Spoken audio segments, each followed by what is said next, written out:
तो बंधुओं, क्या आपको पता है कि कई बार हमारे जीवन में जो परेशानी, जो रुकावटें या जो बेवजह का तनाव आता है, वो इसलिए नहीं कि भगवान हमें दंड दे रहे हैं, बल्कि इसलिए कि हमारा मन ईश्वर से दूर हो गया है।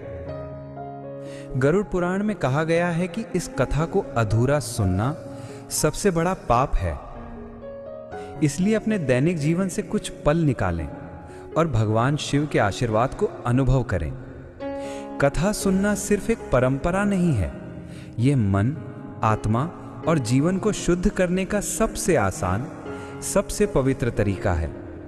क्योंकि जब हम कथा सुनते हैं तो हमारे हृदय पर जमा वर्षों पुराना बोझ धीरे धीरे पिघलने लगता है, मन हल्का होता है और भीतर शांति उतरती चली जाती है। कहते हैं जहां कथा सुनी जाती है वहां देवता स्वयं उपस्थित होकर आशीर्वाद देते हैं। और ये कोई कल्पना नहीं, ये अनुभव है जो हर उस व्यक्ति ने महसूस किया है जिसने भक्ति के साथ कथा सुनी हो। कथा सुनने का सबसे बड़ा लाभ ये है कि ये हमारे घर के वातावरण को बदल देती है। जहां कलह हो वहां मेल लाती है, जहां उदासी हो वहां उल्लास लाती है, जहां चिंता हो वहां समाधान लाती है, और जहां किस्मत बंद हो वहां नया द्वार खोलती है। जो मन कथा सुनते हुए ईश्वर का नाम लेता है, उस मन पर खुद ईश्वर का हाथ रहता है। ऐसे व्यक्ति के जीवन में धीरे धीरे समस्याएं हटने लगती हैं, कर्ज से मुक्ति मिलती है, रिश्तों में मिठास आती है और घर में सुख समृद्धि का प्रवाह बढ़ जाता है।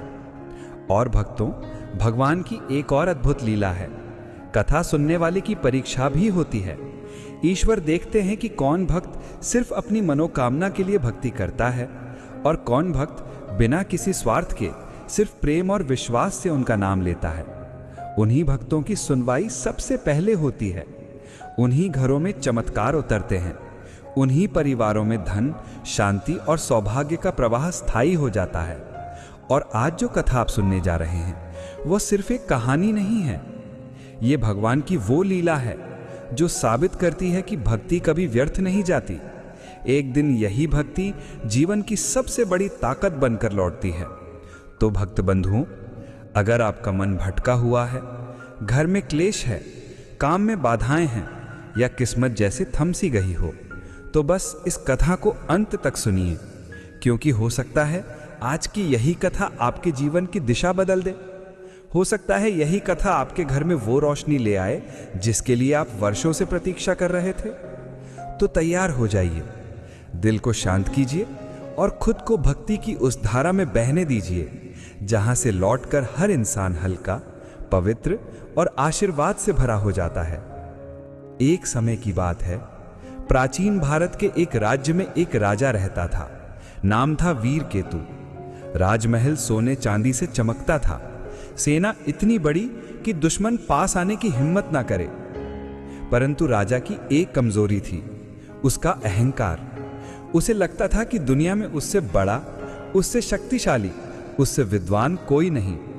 यहां तक कि देवताओं को भी वो अपने बराबर ही समझता था।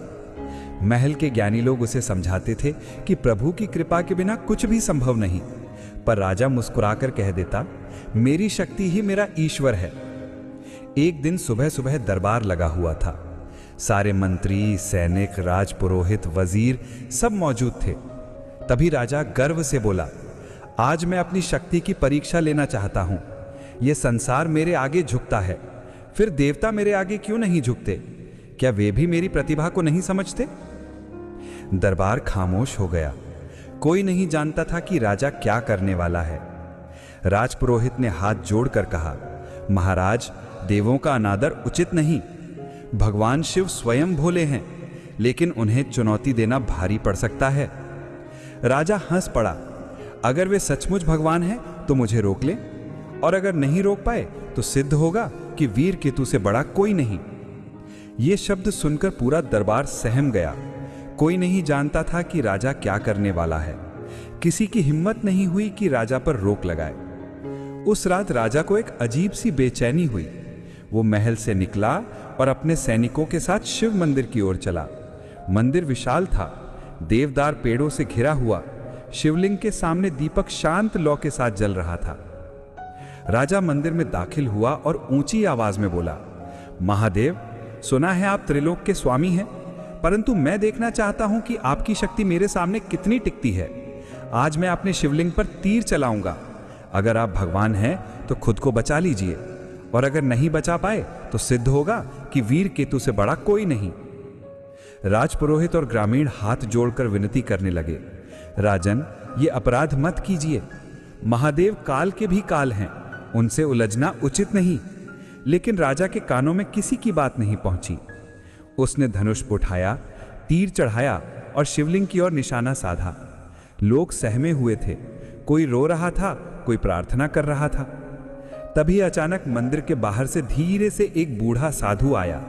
उसके कपड़े फटे हुए थे, हाथ में एक लकड़ी की छड़ी थी, चेहरे पर अपार शांति और आंखों में अनोखी चमक थी।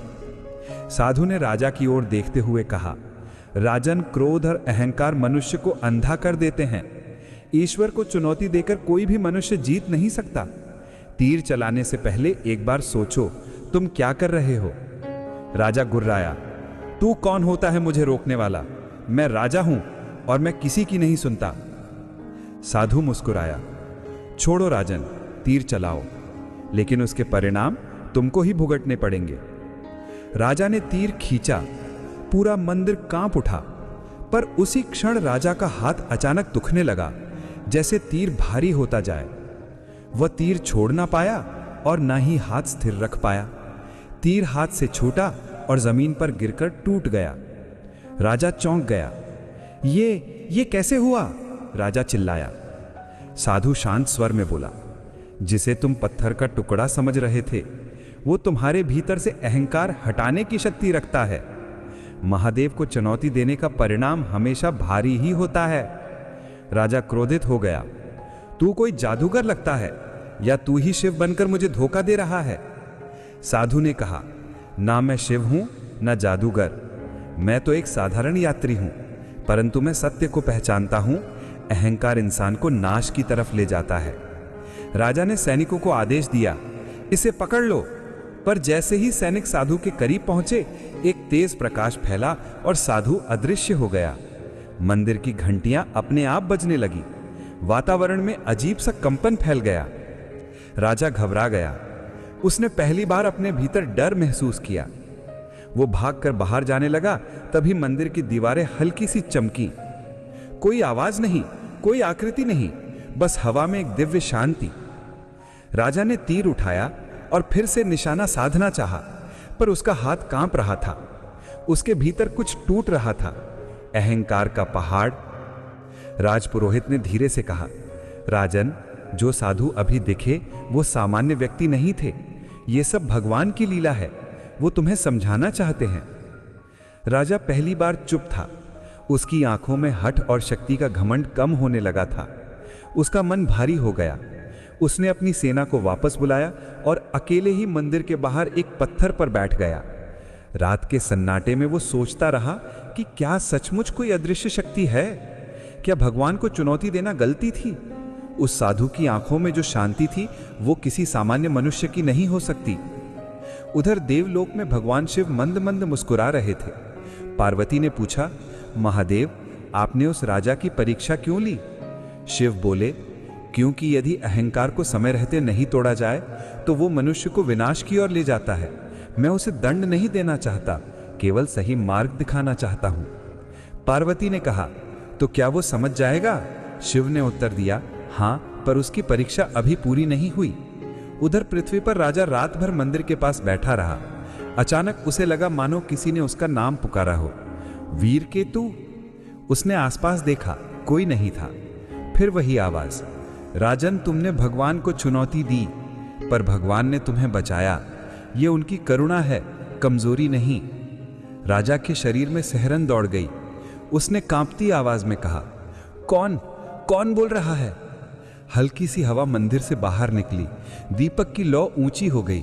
राजा ने महसूस किया कि कोई अदृश्य शक्ति उसके पास खड़ी है। उसने डरते हुए कहा, मैंने गलती की, मुझे क्षमा करें। परंतु अभी भी शिव प्रकट नहीं हुए थे, क्योंकि यह केवल शुरुआत थी। राजा का दिल अभी पूरी तरह नहीं पिघला था। उसे बदलने के लिए अभी और घटनाएं घटने वाली थीं। राजा बीरकेतु सारी रात मंदिर के बाहर बैठा रहा। नींद उसे आई नहीं, लेकिन बेचैनी जरूर आई, जैसे कोई उसका मन बार बार झकझोर रहा हो।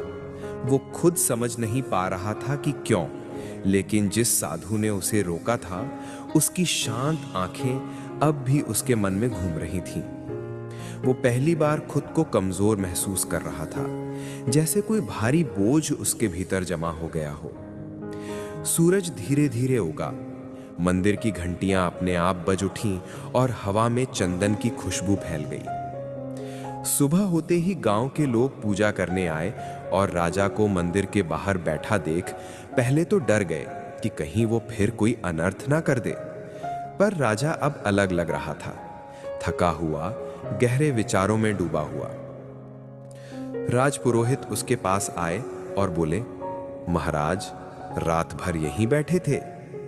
राजा बोला, हाँ, मेरे भीतर कुछ है जो समझ नहीं आ रहा। मैं राजा हूं, पर कल रात मुझे लगा जैसे मैं बहुत छोटा हूं। राजपुरोहित मुस्कुराए, महाराज, यही तो ईश्वर की कृपा है।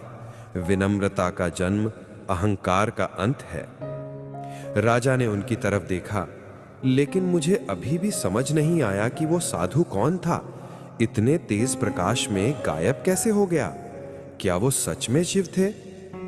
राजपुरोहित धीरे से बोले, महादेव तो स्वयं नहीं आते, पर उनकी इच्छा से कोई भी रूप ले सकता है। शायद वो साधु आपकी परीक्षा था। राजा विचारों में डूब गया। तभी मंदिर के पुजारी ने राजा को प्रसाद दिया। राजा ने पहली बार हाथ जोड़कर उसे स्वीकार किया। उसके मंत्री ये देखकर आश्चर्य में पड़ गए। राजा ने कभी किसी के सामने सिर नहीं झुकाया था, आज वो प्रसाद ले रहा था। ये छोटे परिवर्तन का बड़ा संकेत था। राजा बोल उठा, मैं आज फिर उसी साधु से मिलना चाहता हूं। गांव वाले बोले, महाराज, वो साधु यहां रोज नहीं आते, कई साल बाद किसी को एक झलक देते हैं। पर राजा ने कहा, फिर भी मैं ढूंढूंगा। उसने अपनी सेना को नहीं बुलाया, केवल साधारण कपड़े पहनकर अकेले ही निकला। जंगल के रास्तों पर चलते हुए उसे बचपन की बातें याद आईं, जब वो भी साधारण था, जब उसके पिता उसे ईश्वर का नाम लेना सिखाते थे। लेकिन राजगद्दी पर बैठते ही वो सब भूल गया था। जंगल शांत था, पक्षियों की आवाजें गूंज रही थीं। राजा काफी दूर तक चल चुका था। अचानक उसे वही साधु एक पेड़ के नीचे बैठे दिखे। वो दौड़कर उनके पास पहुंचा और बोला, महाराज, आप वास्तव में कौन हैं? आपसे मिलकर मेरा मन बदल गया है। कुछ तो शक्ति है आप में। साधु ने उसे देखकर एक साधारण मुस्कान दी। राजन, मैं कोई महाशक्ति वाला व्यक्ति नहीं, मैं तो एक यात्री हूं जो संसार में भ्रमण करता हूं। शक्ति तो तुम्हारे भीतर है, लेकिन अहंकार के कारण तुम उसे पहचान नहीं पाए। राजा ने झिझकते हुए पूछा, क्या मैंने जो किया वो बहुत बड़ा अपराध था? साधु बोले, भूल हर मनुष्य करता है, लेकिन गलतियों को पहचानना दुर्लभ है। देवता उससे नहीं नाराज होते जो गलती करता है, बल्कि उससे जो गलती को गलती मानता ही नहीं। राजा ने यह सुना तो उसका सिर झुक गया। साधु ने कहा, तुम सत्य की राह पर हो, पर यात्रा यहीं खत्म नहीं होती। तुम्हारी असली परीक्षा अभी बाकी है। राजा डर गया। परीक्षा? कैसी परीक्षा? साधु ने कहा, ईश्वर किसी को दंड देने नहीं, बल्कि समझाने परीक्षा लेते हैं। तुम्हें दुनिया के सामने खुद को बदलकर दिखाना होगा। तुम सिर्फ राजा नहीं, एक मनुष्य भी हो। जब तुम अपने प्रजा का दुख समझोगे, तभी तुम ईश्वर को समझ पाओगे। राजा ने पहली बार शांत स्वर में कहा, मैं सीखना चाहता हूं, मुझे बताइए मुझे क्या करना चाहिए। साधु ने उसे पास बैठने को कहा, आज से तुम राज्य की सीमाओं से बाहर जाओ, प्रजा की पीड़ा अपनी आंखों से देखो। जब तक तुम उनके जीवन को महसूस नहीं करोगे, तुम्हारे भीतर दया उत्पन्न नहीं होगी। दया ही ईश्वर का द्वार है राजन। राजा ने कहा, मैं पालन करूंगा। साधु ने कहा, लेकिन अकेले जाओ, राजा बनकर नहीं, सामान्य मनुष्य बनकर। यह सुनकर राजा एक पल को चौंका, पर फिर बोला, मैं जाऊंगा। साधु ने कहा, मेरी बात याद रखना, जब तक तुम्हारी आत्मा नम्र नहीं होगी तब तक ईश्वर की अनुभूति संभव नहीं। साधु धीरे धीरे आंखें बंद करके ध्यान में बैठ गए। वो उन्हें देखता ही रह गया। ऐसा लगता था जैसे वो साधु धड़कते हुए संसार का हिस्सा ही ना हो, किसी और लोक से आए हों। वो बिना कुछ कहे वापस चल पड़ा। राजा महल लौटकर सीधे कपड़े बदलने लगा। सैनिक हैरान हो गए। एक सैनिक ने पूछा, महाराज किसी यात्रा पर जा रहे हैं क्या? राजा ने कहा, हाँ, लेकिन राजा के रूप में नहीं, एक सामान्य मनुष्य बनकर। मेरे लौटने तक राज्य की जिम्मेदारी मंत्रीगण संभालेंगे। सारे दरबारी दंग रह गए। वे आपस में कानाफूसी करने लगे। तुमने देखा, राजा बदल गए हैं। ऐसा राजा पहले कभी नहीं देखा। राजा ने रथ नहीं लिया, सेना नहीं ली, केवल एक छोटा सा थैला और साधारण वस्त्र पहने वह निकल पड़ा। प्रजा उसे पहचान नहीं पाई। वह गांव में घूमता रहा, लोगों की तकलीफें सुनता रहा। एक गांव था जहां पानी की भारी कमी थी। महिलाएं 10-10 कोस दूर से पानी लाती थीं। एक बुजुर्ग महिला ने उसे बताया, बेटा, राजा को हमारे दुख का पता ही नहीं। अगर जानते तो शायद हमारे लिए कुछ करते। राजा भीतर से कांप गया। उसने पूछा, क्या राजा कभी यहां आए? महिला बोली, नहीं बेटा, राजा को क्या जरूरत, उनके पास सब है। उन्हें हमारे दुख क्या दिखेंगे? राजा मौन हो गया। उसे लगा जैसे कोई कांटा उसके हृदय में चुभ गया हो। वह जाने लगा। तभी एक बच्चा उसके पास आया और बोला, काका, तुम तो अच्छे लगते हो, हमारे राजा जैसे मत बनना, वो तो हमें कभी देखने भी नहीं आते।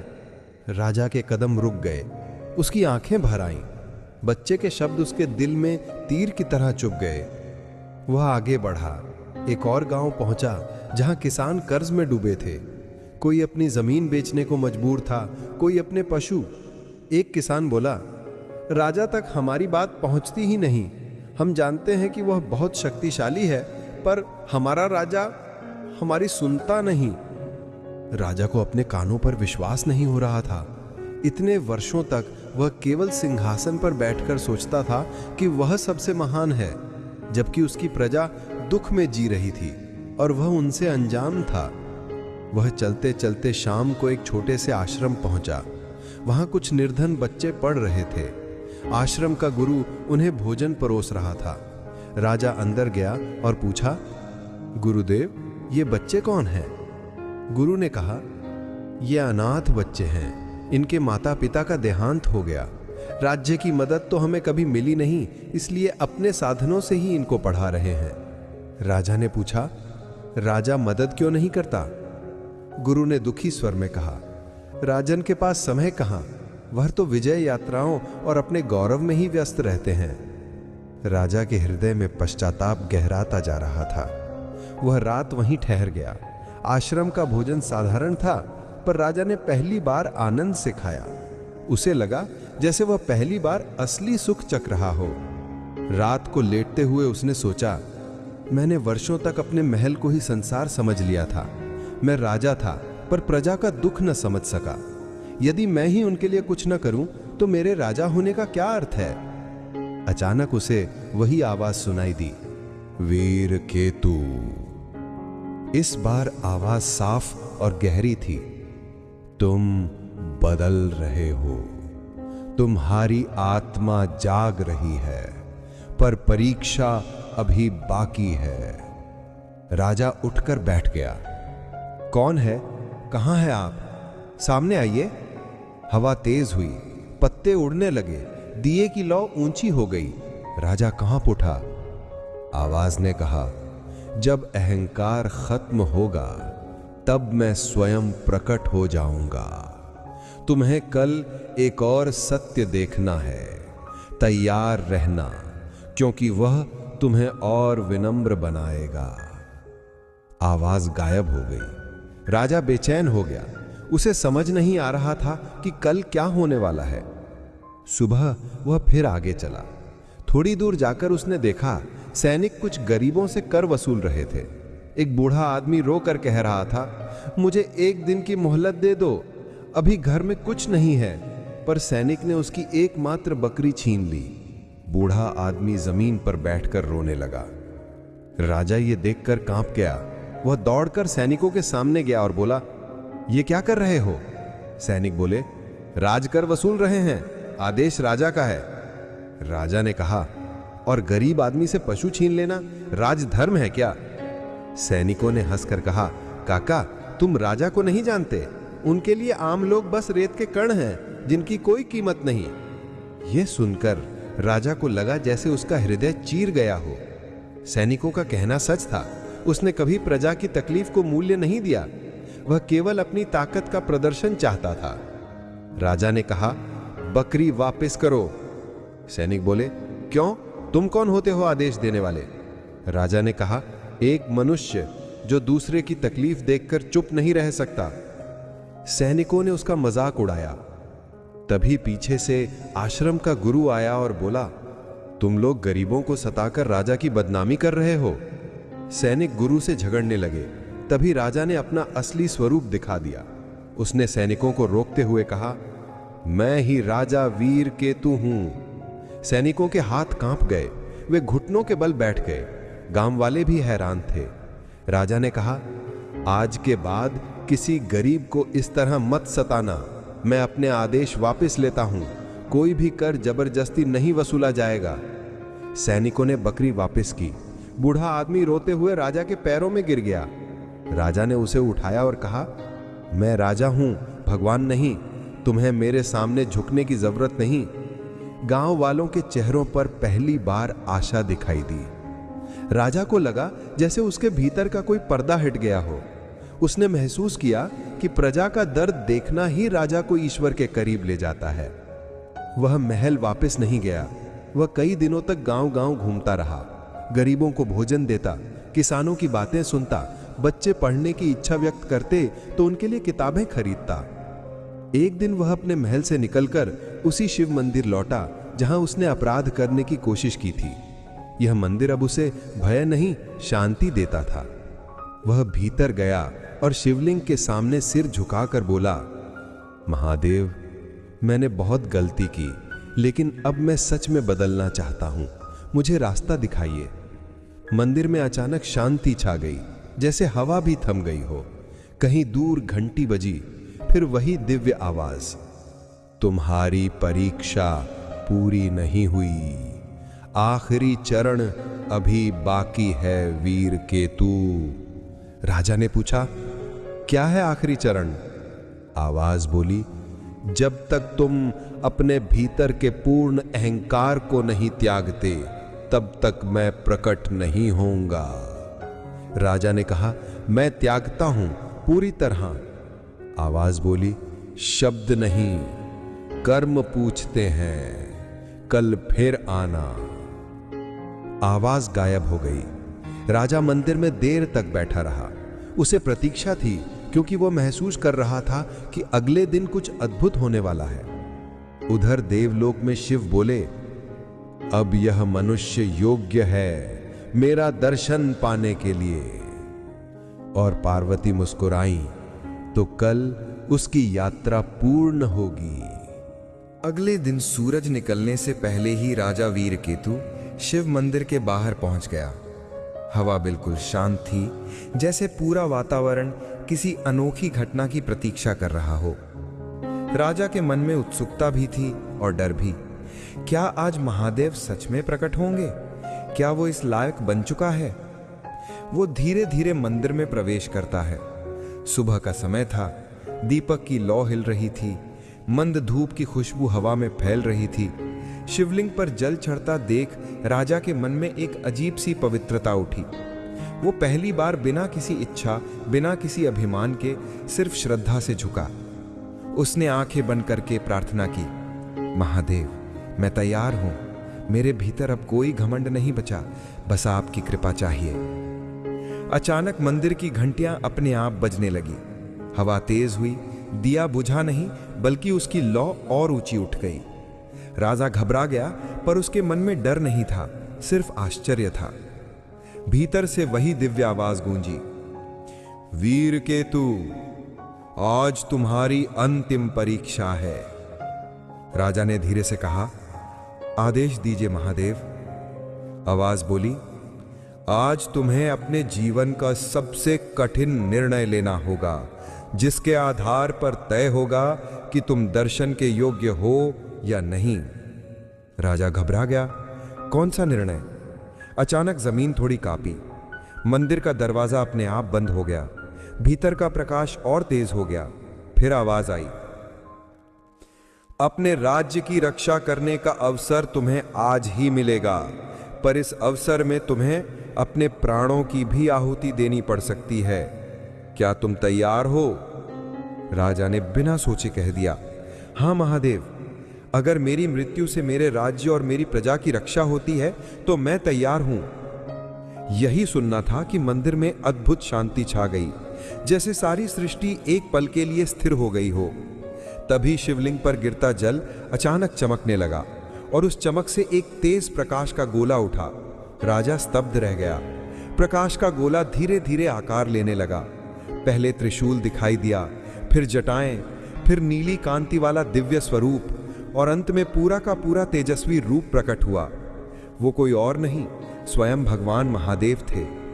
राजा देखते ही विस्मित हो गया, उसकी सांसें रुक गई, उसके पैरों से शक्ति चली गई।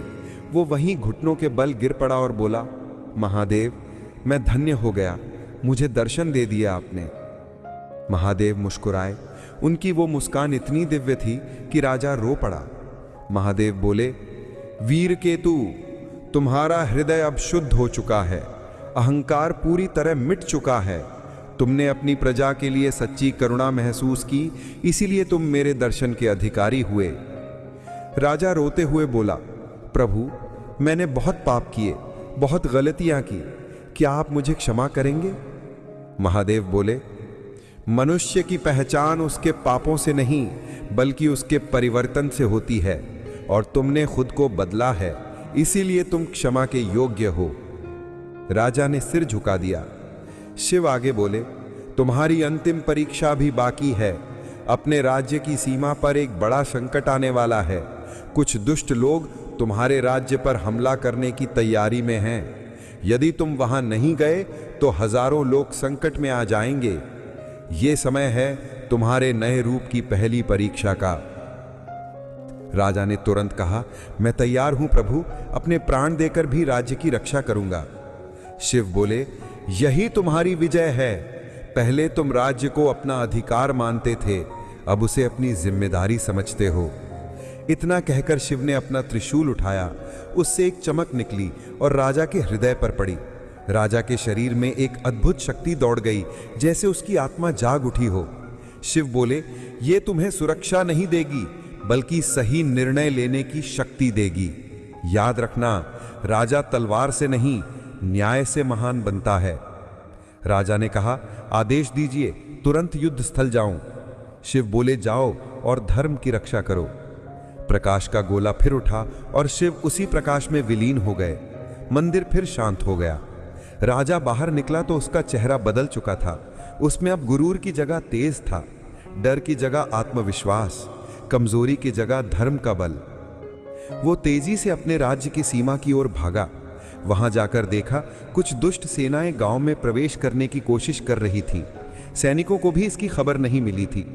राजा ने अकेले ही उनके सामने खड़े होकर कहा, जो प्रजा मेरी है वो तुम्हारे भय से नहीं डर सकती।